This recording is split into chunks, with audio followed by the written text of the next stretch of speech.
Dear Patriots, before the news starts, please subscribe to our patriotic channel by clicking the subscribe button. Give us a thumbs up to this video. Don't forget to leave your opinion below in the comments section. Share the news on Facebook and Twitter so you friends see it. Thank you. Holy hell, Elizabeth Warren just stripped of her mask and showed the world who she really is. Allegedly fake Native American Elizabeth Warren is on a warpath again. She was at the annual Netroots Convention and then started screeching at the crowd in the most horrible way. She yelled, "Liz Warren, Mr. President, we are never, ever going to build your stupid wall." Elizabeth Warren exposed that she is obsessed with Trump. The far-left crowd frickin' loves her. They want totally open borders so that they can bring in more Democratic voters to work on the Democratic plantations. Elizabeth Warren listed herself as Native American at Harvard University and the University of Pennsylvania. At some point after I was hired by them, I provided that information to the University of Pennsylvania and Harvard, she said. "My Native American heritage is part of who I am proud of it, and I have been open about it." The funny thing is that Elizabeth Warren said that she learned about her heritage from family lore, according to the Huffington Post. By family lore, we are all Native American. Share this if you are tired of these race-baiting fake politicians. They make everything about race and then turn around and stab working Americans in the back.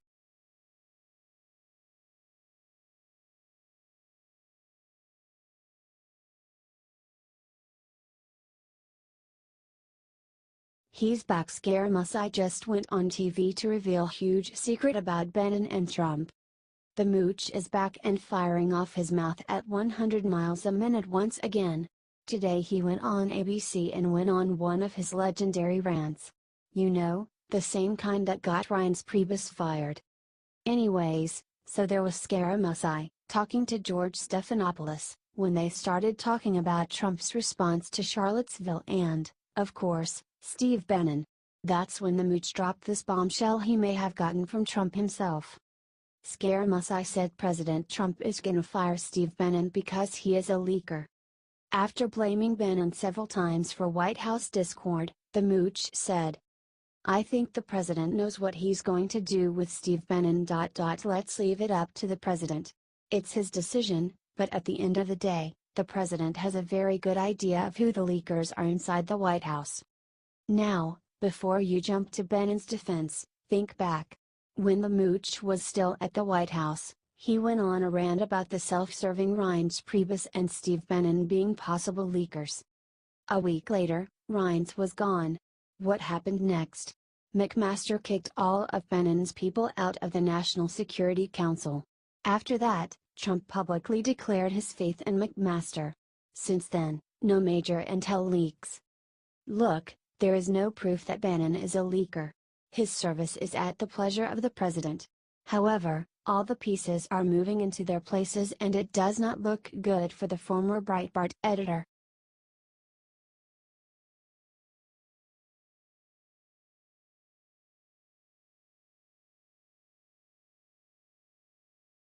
Finally, what Trump just said about white supremacists will shut media up for good. President Trump has been attacked from all sides ever since he made his speech yesterday condemning the horrible, violent clashes in Virginia yesterday. Both the left and the right have attempted to brutalize the president because he demanded an end to hate, bigotry, and violence on many sides. The MSM tried to claim this was him protecting white supremacists. So wrong. The MSM tried to claim this was him protecting white supremacists. So wrong. To settle this once and for all, Trump's White House just released an official statement that will settle everything. Of course, he condemns violence by white supremacists, KKK neo-Nazi, and all extremist groups. The official statement continues. The president said very strongly in his statement yesterday that he condemns all forms of violence, bigotry, and hatred. He called for national unity and bringing all Americans together. Look, white supremacy is stupid. So is black supremacy, neo-Nazism, radical Islam, and many other potentially murderous ideologies. Still, as long as free speech exists, so will they. That does not mean violence is okay. Also, I seem to recall a much more forgiving media the night Obama forgot to blame BLM or the Black supremacy movement for the horrible sniping murders of the Dallas police force by Xavier Johnson. Do you agree with Trump that combating bigotry and hatred cannot be accomplished one piece at a time and all murders are anti-American? Good. Well, in that case, share this out and let the world see what really happened.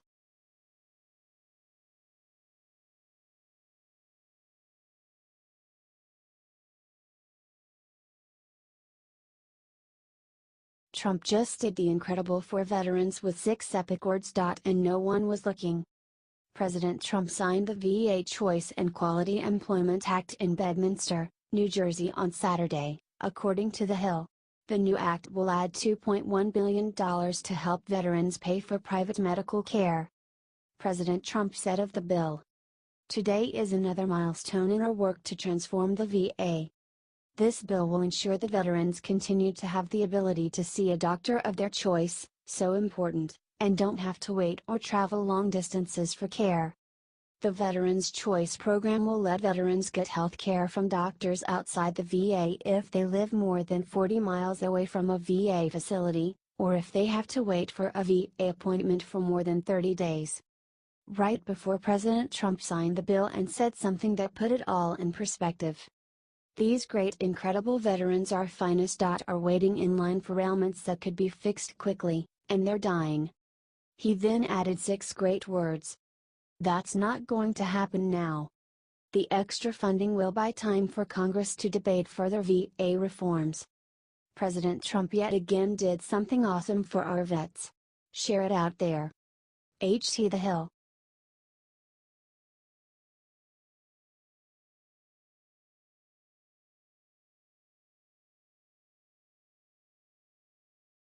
Top NSA experts just discovered who was really behind DNC email hack.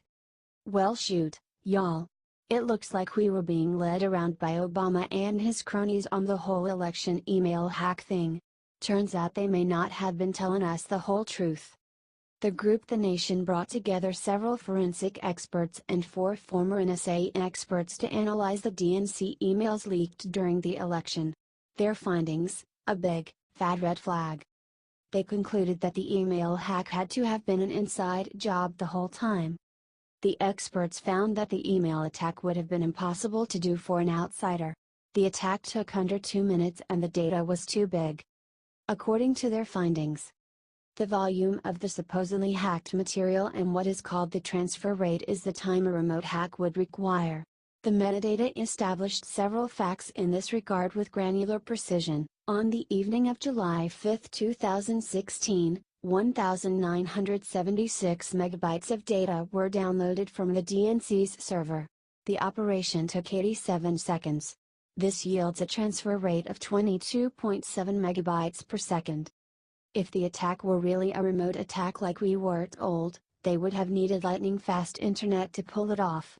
The problem is, according to The Nation, those speeds didn't exist on ISPs at the time. So what does that leave?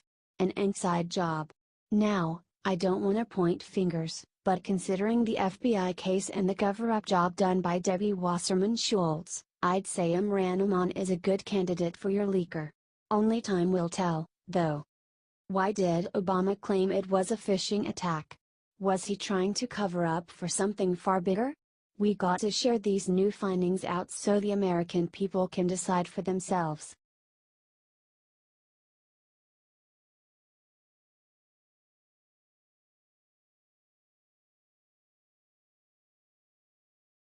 SmackDown. Jeff Sessions just brought the hammer down on Charlottesville this morning.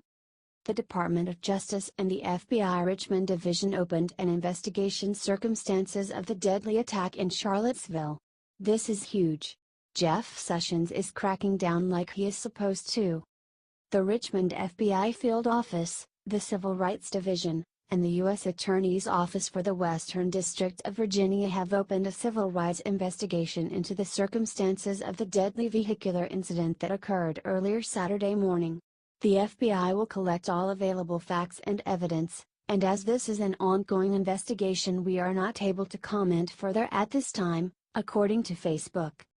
Senator Ted Cruz, R. Texas, called for the Department of Justice to investigate the attacks. He did so in a Facebook post. Here is that Facebook post. It's tragic and heartbreaking to see hatred and racism once again mar our great nation with bloodshed. Heidi's and my prayers are with the loved ones of those killed and injured in the ongoing violence in Charlottesville. The First Amendment protects the rights of all Americans to speak their minds peaceably, but violence, brutality, and murder have no place in a civilized society. The Nazis, the KKK, and white supremacists are repulsive and evil, and all of us have a moral obligation to speak out against the lies, bigotry, anti-Semitism, and hatred that they propagate. Having watched the horrifying video of the car deliberately crashing into a crowd of protesters, I urge the Department of Justice to immediately investigate and prosecute this grotesque act of domestic terrorism. These bigots want to tear our country apart, but they will fail. America is far better than this. Our nation was built on fundamental truths, none more central than the proposition that all men are created equal, that they are endowed by their Creator with certain unalienable rights, that among these are life, liberty, and the pursuit of happiness. One person was killed and there were 26 injured after 20-year-old terrorists, James Alex Fields of Ohio, ran a car into Charlottesville protesters. Share this if you are praying for the victims of this tragedy. This is America.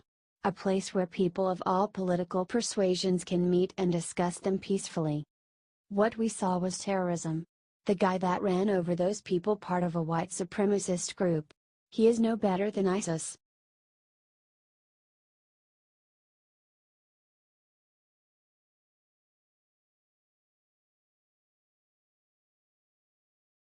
Right after Trump spoke about Charlottesville violence, Gingrich showed up and did the unimaginable.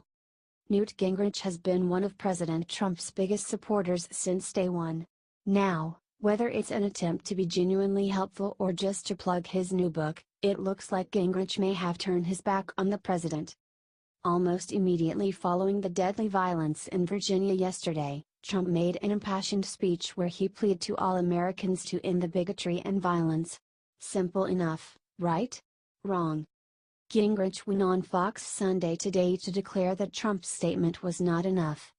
Gingrich told the show panel, "I do think if you're fair to him, the statement itself was pretty strong and pretty direct about condemning the violence, condemning bigotry. I mean, he talks very specifically about condemning racism. But I agree, I think that clearly, he should talk out much more aggressively about it." Gingrich went on to say that, knowing Trump, he will probably condemn the white supremacy movement directly in the next day or so. Still, despite their philosophies being terrible, the violence is not all on their side. Newt brought up reports that the Chancellor of Berkeley had a secret escape door installed recently to protect himself from his own leftist students. Every person engaged in violence in Charlottesville should be, frankly, locked up. But the truth is the same on college campuses. It's true across the country. We have to decide violence is unacceptable, even in free speech, but you can't have violence. Amen to that, Newt. I'm sure that President Trump will agree with you there. Just like the horrible violence, the black supremacy caused in Dallas by Micah Xavier Johnson or the terrible church shooting by white supremacist Dylan Roof, we in the United States demand a more civilized society. You have every right to free speech. However, if you hurt people on your pursuit, go straight to jail, do not pass go, do not collect $200. Share if you stand against bigotry and hatred,